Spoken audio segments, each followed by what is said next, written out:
केंद्र सरकार ने आज यानी 20 अगस्त 2025 को लोकसभा में promotion and regulation of online gaming bill 2025 पेश किया है। यह बिल ऑनलाइन गेमिंग को रेगुलेट करने और रियल मनी गेम्स पर पूरी तरह रोक लगाने के लिए है, जिसे कैबिनेट से पहले ही मंजूरी मिल चुकी है।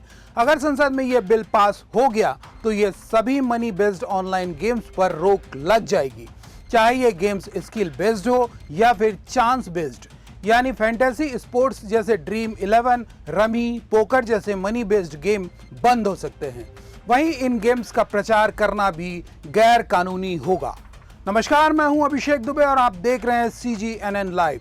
मौजूदा समय में भारत के भीतर इंटरनेट उपभोक्ताओं की संख्या 80 करोड़ से ज्यादा हो चुकी है, तो भारत में ऑनलाइन गेमिंग के दीवानों की संख्या तेजी से बढ़ रही है। हाल के आंकड़ों के अनुसार 2023 में भारत में ऑनलाइन गेमर्स की संख्या तकरीबन 44.2 करोड़ थी, जो दुनिया में चीन के बाद दूसरी सबसे बड़ी गेमिंग कम्युनिटी है। कुछ स्रोतों के अनुसार यह संख्या 2025 तक 45 करोड़ को पार कर चुकी है। इसमें ज्यादातर लोग मनी बेस्ड गेमिंग के चक्कर में रोज बैटिंग कर रहे हैं और लालच में पड़कर कर्ज में डूब रहे हैं, जिसका हश्र बढ़ती निराशा और खुदकुशी के तौर पर सामने आ रही है।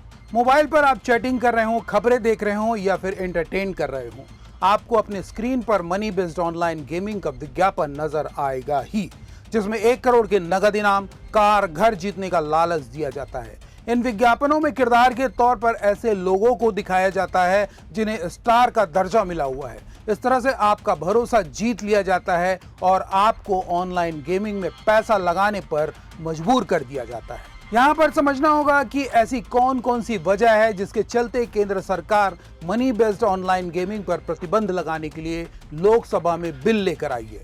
तो केंद्र सरकार ने प्रतिबंध को लेकर क्या कहा है, इन बिंदुओं के जरिए बताते हैं। बिल के मुताबिक कोई भी मनी बेस्ड गेम ऑफर करना, चलाना, प्रचार करना या उसमें हिस्सा लेना गैर कानूनी होगा। अगर कोई रियल मनी गेम ऑफर करता है या उसका प्रचार करता है तो उसे 3 साल तक की जेल और 1 करोड़ रुपए तक का जुर्माना हो सकता है। विज्ञापन चलाने वालों को 2 साल की जेल और 50 लाख रुपए तक का जुर्माना हो सकता है। एक खास अथॉरिटी बनाई जाएगी जो गेमिंग इंडस्ट्रीज को रेगुलेट करेगी, गेम्स को रजिस्टर करेगी और ये तय करेगी कि कौन सी गेम रियल मनी गेम है। पबजी और फ्री फायर जैसे ई-स्पोर्ट्स और सोशल गेम्स को सपोर्ट किया जाएगा। ये गेम्स बिना पैसे वाले होते हैं, इसलिए इन्हें बढ़ावा मिलेगा। अब सरकार का कहना है कि मनी बेस्ड ऑनलाइन गेमिंग की वजह से लोगों को मानसिक और आर्थिक नुकसान हो रहा है। कुछ लोग गेमिंग की लत में इतना डूब गए हैं कि अपनी जिंदगी की बचत तक हार गए और कुछ मामलों में तो आत्महत्या की भी खबरें सामने आई हैं। इसके अलावा मनी लॉन्ड्रिंग और नेशनल सिक्योरिटी को लेकर भी चिंताएं हैं।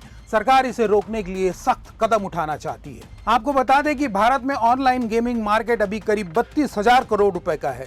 इसमें से 86% रेवेन्यू रियल मनी फॉर्मेट से आता है। 2029 तक इसके करीब 80,000 करोड़ रुपए तक पहुंचने की उम्मीद थी, लेकिन इस बैन से dream 11, games 24x7, WinZO, games craft जैसी बड़ी कंपनियां मुश्किल में पड़ सकती हैं। इंडस्ट्रीज के लोग कह रहे हैं कि सरकार के इस कदम से 2 लाख नौकरियां खतरे में पड़ सकती हैं।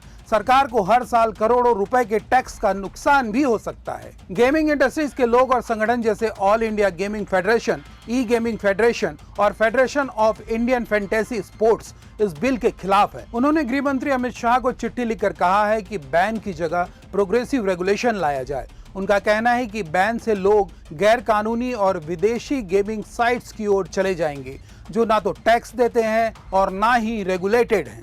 भारत में करीब 50 करोड़ लोग ऑनलाइन गेमिंग से जुड़े हैं। अगर यह बैन लागू होता है तो वो रेगुलेटेड प्लेटफॉर्म्स पर गेम नहीं खेल पाएंगे।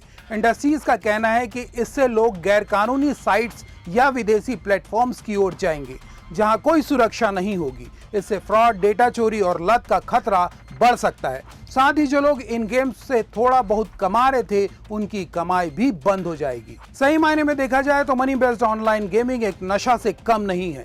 यदि आप भी इस लत के शिकार हैं तो बाहर निकलिए और खुद को केवल मनोरंजन तक सीमित रखिए, क्योंकि लालच वास्तव में बुरी बला है। इस पूरे मसले पर आपकी क्या राय है?